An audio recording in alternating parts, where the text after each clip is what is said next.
Vistam 151, go around. Go around, Vistam 151.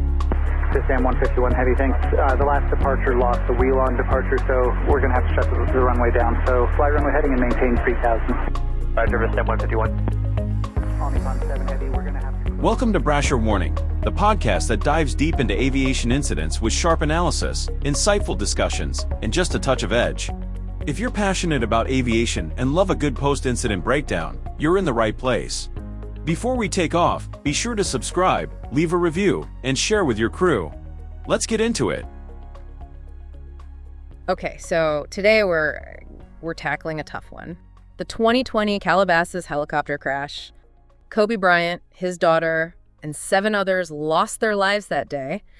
And you've come to us wanting to go deeper than the headlines, really unpack how this tragedy happened. Absolutely. So we're not talking about just a news story here. Right. You want the deep dive, and thankfully, we've got the material, NTSB report, preliminary findings, analysis, the works. We're going to be digging into all of it. I like it because right off the bat, this wasn't just a case of bad weather, end of story. Sure, it was foggy, visibility was poor near the crash site, but there's a reason we have this in-depth report. Choices were made up there. Exactly, and that's what makes it so interesting. The report really emphasizes this was preventable. I mean, pilots get constant weather updates. It's not like they're flying blind to the conditions. So we're talking about pilot judgment playing a major role here. Absolutely. But it goes even deeper than that. Yeah. We're also going to uncover how company culture at Island Express, the company that operated the helicopter, and even the technology available at the time all factor into what happened. Okay, so buckle up, everyone, because we're going way beyond the what and deep into the why of this crash. Let's set the scene. January 26, 2020, foggy morning in Southern California. Our helicopter, a Sikorsky S-76B, scheduled to fly from John Wayne Airport to Camarillo Airport, basically, Orange County to Ventura County. Not a long trip at all. And just to give you a sense of what it was like, overcast skies, that classic marine layer hugging the hills, reports showed visibility near the crash site was down to as low as 2.5 miles, which is already pushing it for safe flying, especially in hilly terrain. And we know the pilot was Arzo Bayant. Was he flying alone that day?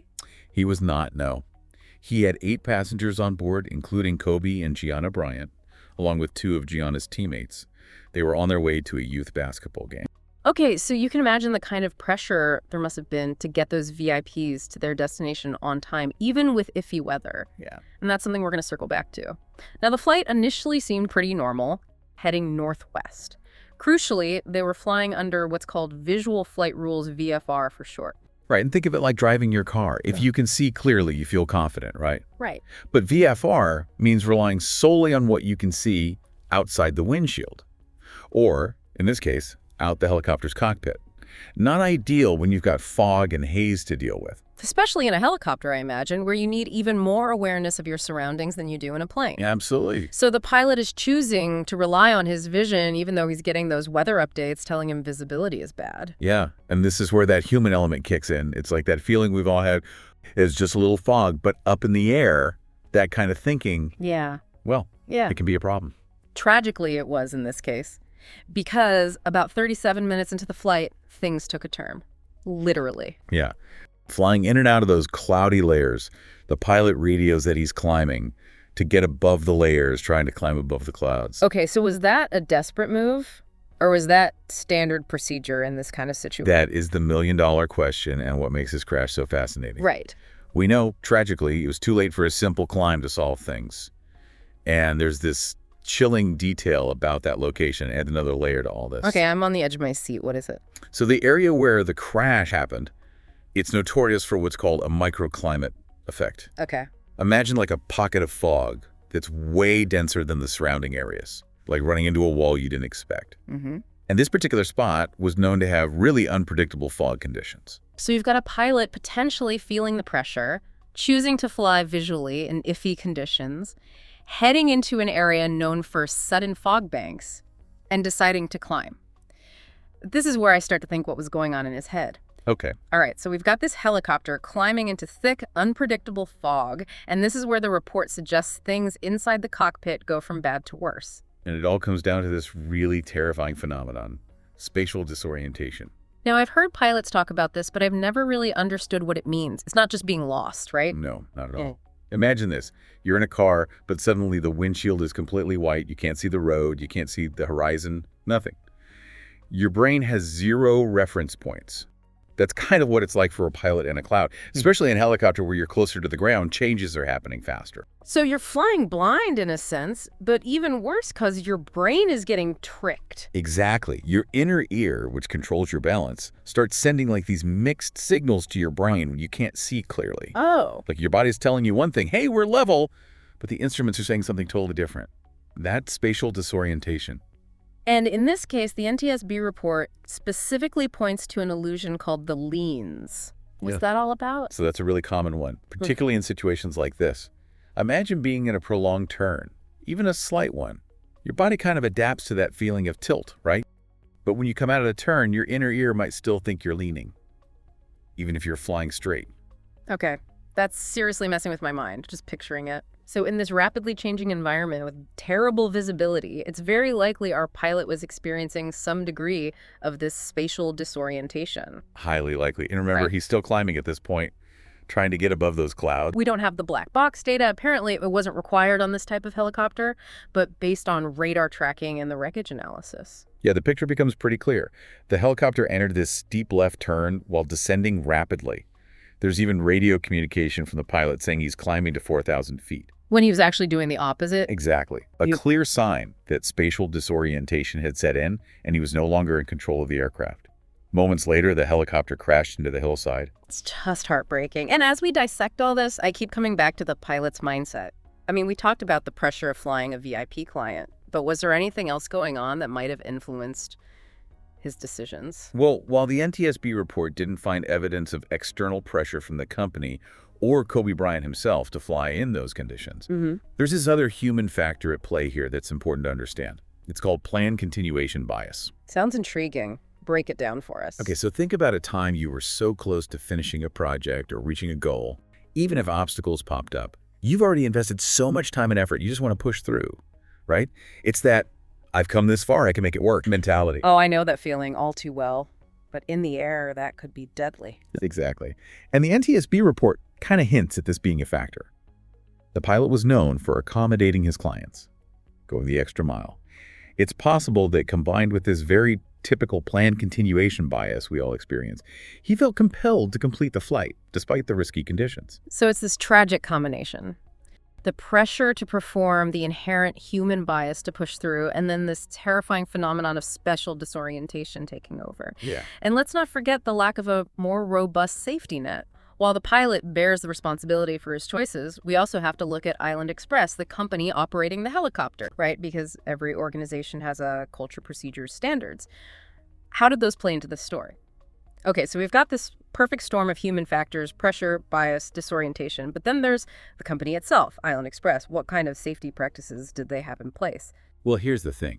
They weren't technically breaking any regulations at the time, but they were in the process of implementing something called a safety management system, or SMS for short. And that's where things get interesting. SMS? Sounds like it should have prevented all of this. You'd think so, right? In a perfect world, maybe.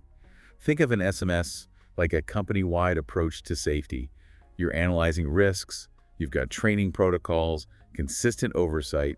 It's about being proactive, not just reacting after something goes wrong. And it sounds like Island Express had some gaps in their SMS. Yeah, exactly. They were using some risk analysis tools, but the NTSB found their oversight wasn't as tight as it could have been. It's like having the tools to spot potential problems, but not using them consistently, or not having a system to make sure they're being used properly by everyone. So a bit like, having a fire extinguisher, but not checking if it's charged regularly. Perfect analogy. And the really interesting thing is, this crash, as tragic as it was, actually pushed the NTSB to more strongly recommend mandatory, robust SMS for these kinds of helicopter operators. They saw firsthand how crucial those proactive systems are. A hard lesson to learn, but hopefully one that's making aviation safer moving forward. Absolutely. And it makes you think how many other industries could benefit from that kind of proactive safety thinking, right? Right. This isn't just about helicopters. It's a reminder that even experienced professionals, even in these highly regulated fields, they can fall prey to these human factors we've been talking about. Yeah, for sure.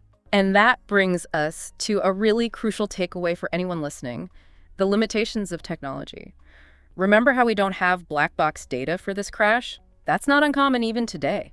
So even when we have these really advanced aircraft, there's still this gap in understanding exactly what happened in those critical moments. Exactly. And that lack of data, it makes it harder to learn from mistakes, to improve those safety protocols, to really get the full picture.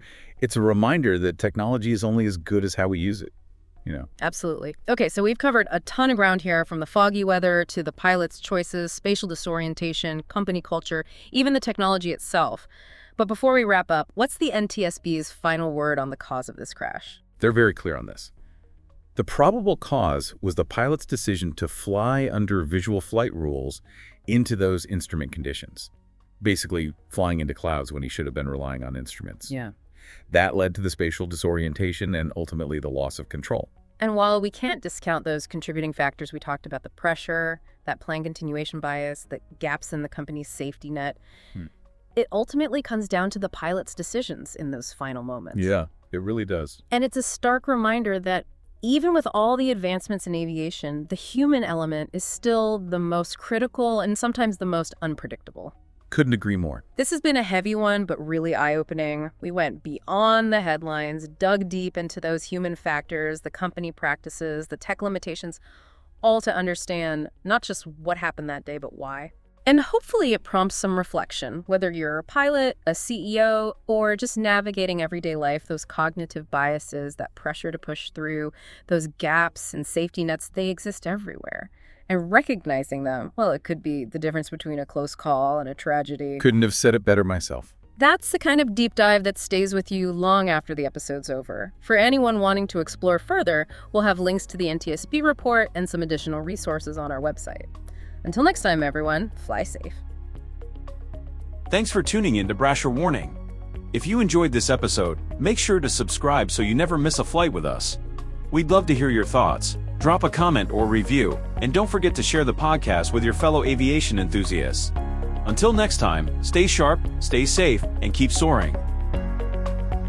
American 1552, contact center 127.0. 1552, we're going to be mayday, mayday, mayday. We have an engine failure. We're going to return to DFW. 1552, roger. And which runway do you need? We'll take 18 right.